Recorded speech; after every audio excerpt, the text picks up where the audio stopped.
अस्सलाम वालेकुम वरहमतुल्लाह। नाज़रीन, आज मैं एक अहम इशू के ऊपर आपसे बात करना चाहूँगा और वो ये है कि जब से पाकिस्तान में कोरोना वायरस के केस आने लगे तो सबसे पहले मास्क की शॉर्टेज जो है वो यहाँ होने लगी। और उसके बाद आपने देखा होगा कि आजकल जगह जगह मार्केटों में कपड़े के मास्क बिक रहे हैं जो कि गैर मयारी मास्क हैं। देखिए, एक होता है सर्जिकल मास्क जो कि मैंने पहना हुआ है और एक होता है N95 मास्क।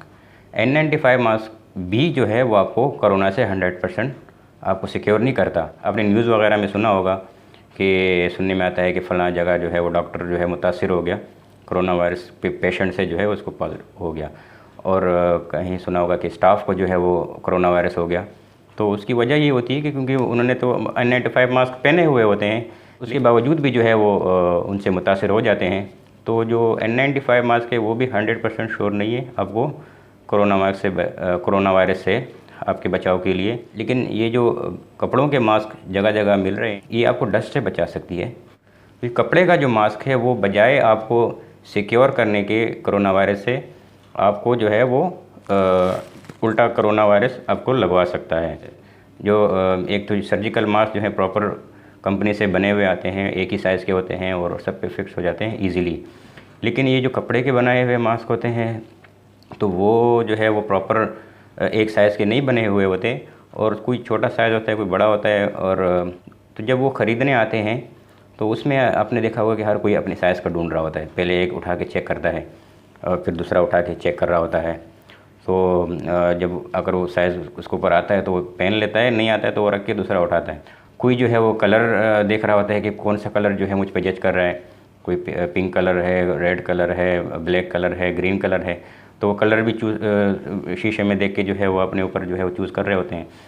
तो उसके चक्कर में अब पता तो होता नहीं है कि किसको जो है वो कोरोना वायरस का इफ़ेक्ट पेशेंट है या नहीं है। तो ये तो हमें 100% तो हम श्योर नहीं है इस बात से। तो अगर कोई कोरोना वायरस का पेशेंट हो और उसने वो मास्क जो है इसी तरह इस्तेमाल करके रखा हो अपने ऊपर लगा के, तो वो डायरेक्टली आपको जो है वो जा रहा है आपकी सांस के नाले के ज़रिए। क्योंकि जब आप भी लेते हैं तो उसको तो ज़ाहिर है आपको, क्योंकि डायरेक्ट वैसे तो हम किसी से हाथ मिलाते हैं और वो हाथ जब हम मुंह में ले जाते हैं तो फिर जो है हमें लगने के चांसेस होते हैं कोरोना वायरस के। लेकिन अगर हम हाथ साबुन से धो लेते हैं अच्छी तरह से तो फिर हमें उसके लगने के चांसेस नहीं होते हैं। और अगर हम सैनिटाइज़र भी इस्तेमाल करते हैं तो उससे भी हमें लगने के चांसेस ना होने के बराबर होते हैं। लेकिन जब हम वो मास्क लेते हैं ख़रीदते हैं तो उसमें ये होता है कि अगर वो किसी कोरोना के इफ़ेक्ट पेशेंट ने जो है वो कोरोना के मुतासिर पेशेंट ने अगर वो इस्तेमाल किया है और अपने मुंह से लगा के अगर उसने रखा है तो उससे जो है वो डायरेक्टली हम उसको अपने लिए सांस के ज़रिए इनहेल कर रहे हैं, अपनी सांस के ज़रिए फेफड़ों में लेके जा रहे हैं। तो गुजारिश है कि ऐसी जगहों पे एहतियात करें। और वो मास्क जो है वो आपको कोरोना वायरस से नहीं बचाता।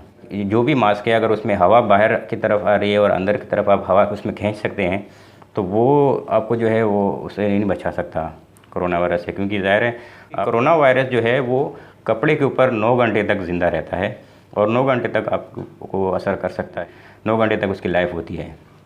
तो अगर आपकी उस मास्क पे लगा हुआ है और आप उस मास्क को उठाते हैं तो डायरेक्टली आप इनहेल करते हैं उसको। और अगर आप किसी ऐसे मरीज़ से मिलते हैं जो कि कोरोना वायरस से इफ़ेक्ट है, क्योंकि इसमें पता तो हमें नहीं चलता जब तक हम टेस्ट वगैरह नहीं कराते, हमें श्योर नहीं होता इस चीज़ का कि कोरोना वायरस जो है हमें है या नहीं है। क्योंकि ये बीमारी ऐसी है कि इसके सिम्टम जो है वो किसी किसी में जो है वो ज़ाहिर होते हैं। इसके जो असरात हैं वो किसी किसी में ज़ाहिर होते हैं, हर किसी में इसके असरात ज़ाहिर नहीं होते। इसलिए हम आसानी से पता नहीं लगा सकते हैं कि किसी को कोरोना वायरस है या नहीं है। तो इसी वजह से मैंने सोचा कि इस बारे में एक एक वीडियो पैगाम आप तक पहुंचाऊं, ताकि आप और अपना बहुत सारा ख्याल रखिएगा और वीडियो को शेयर कीजिएगा।